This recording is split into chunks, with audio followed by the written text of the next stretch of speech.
Thank you all. Thank you, Leader Ort. And when I say thank you, I don't think we could ever enough times thank you for your service fighting the kind of terrorists we see unleashed all over the world, but especially in Israel right now. And we thank you for leading this conference as we fight to restore a quality of life to the people of the state of New York. You know, sadly, Governor Hochul and her party have turned New York into a living nightmare for New Yorkers. I have people come to me all the time, and you know it. They tell me they cannot believe what is happening because it transcends belief. But we know it's happening. We, in this conference, we predicted that this was what would happen. And sadly, we were right. You know, of all the things that the Democrat policies have wrought on New York, whether it's the high cost of living, inflation, taxes, the state of the education system, and speaking to Leader Ort's point, my son attends a university right here in New York. 2 days after that horrific, barbaric, evil attack on Israel, 2 days later, on his campus, there were students marching, burning the flags, and shouting from the river to the sea. 2 days later. Now, you know, sadly, because of the lower standards propagated by the Democrats here in the state of New York, most of them probably don't know which river or which sea they were talking about. But they did know that they were spewing hatred against the free people of Israel and the only beacon of freedom in that part of the world. But of all the things that Democrats have done to New Yorkers, perhaps the one thing that really unravels, that really erodes the quality of life here in New York is the crime. And they've caused it. I mean, those are powerful words. That's an idea. People are used to us bantering both parties about each other. But there is no, as a former prosecutor, I can tell you, there is no denying that the increase in crime has been caused by their policies. You know, a few years ago, when so-called bail reform and discovery reform was put on the floor of the New York State Senate by our colleagues across the aisle, the Democrats, myself and my colleagues here debated and opposed and fought that legislation. And we said that if it became law, crime would increase in the state of New York. That night, I looked up at the gallery and I made a proposition. I said, a couple of years from now, one side is going to be right and one side is going to be wrong. I made an offer to the press and I said, in a couple of years, please tell the story.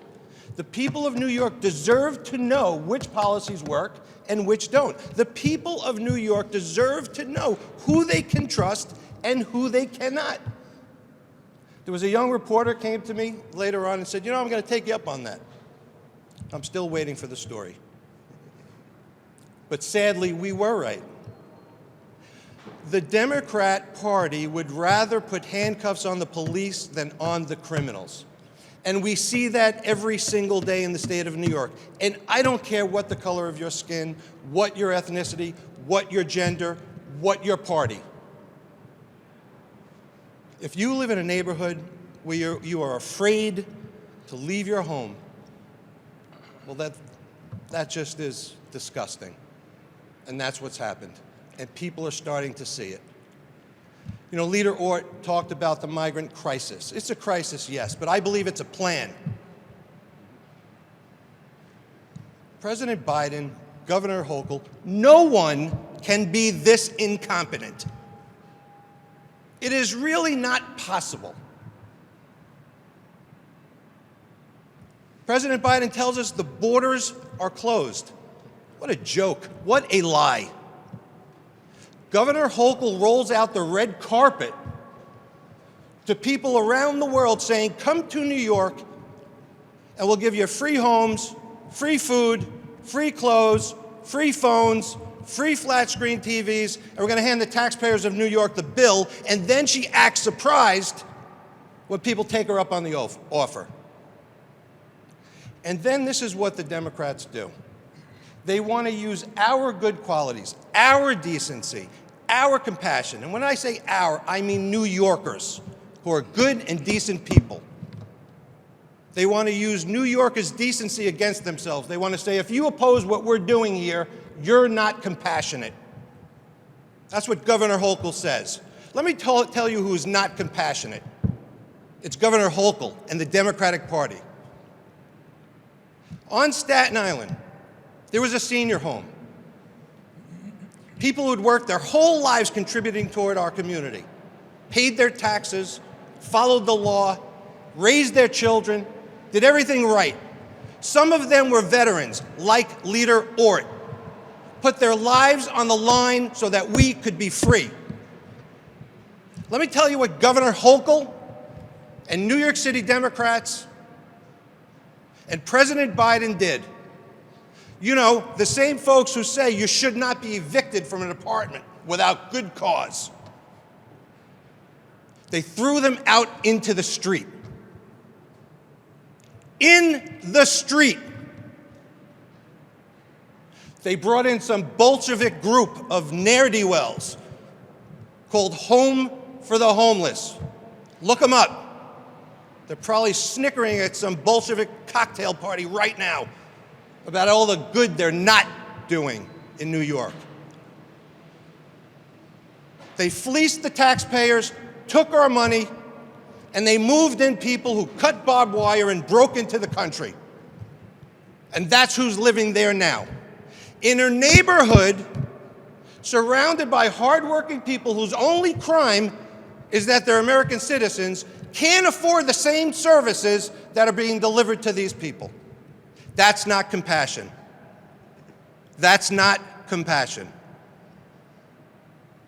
Governor Hochul is throwing kids out of schools. You remember the party of education? We've been hearing it for years. The party of education. Kids are our future. Hey kids, get out in the street. We've got to make room for people who unlawfully came to this country, who are now telling your parents, pay for everything we want, even the things you can't afford for yourself. So crime is up in New York, thanks to Governor Hochul and the Democratic Party. You remember not too long ago when we Republicans, Leader Ort, we said, hey, this bail reform is going to hurt New Yorkers. Remember what Governor Hochul and the Democrats said? Oh, it's racist to suggest that bail reform is a bad thing. Oh, you're just fear-mongering. Crime is not going to increase in New York. That's a lie. Who lied? Who lied? New Yorkers know the answer to that question. And you know, it was funny, when the polls started to move against her, all of a sudden Governor Hochul, by our own definition, became a racist. She became a racist because all of a sudden she said, hey, we've got to fix bail reform. So she lied when she said it wasn't causing the crime. And she did the worst of all things as a politician. She impugned the character of people. She called people racist for doing the exact same thing she ultimately did to keep power. It's outrageous. It's horrific. Her chairman of the MTA, disgrace.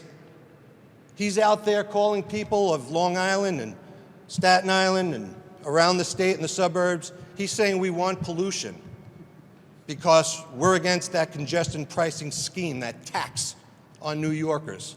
Meanwhile, under his watch, you have a better chance of being pushed onto the tracks than a train car actually staying on the tracks.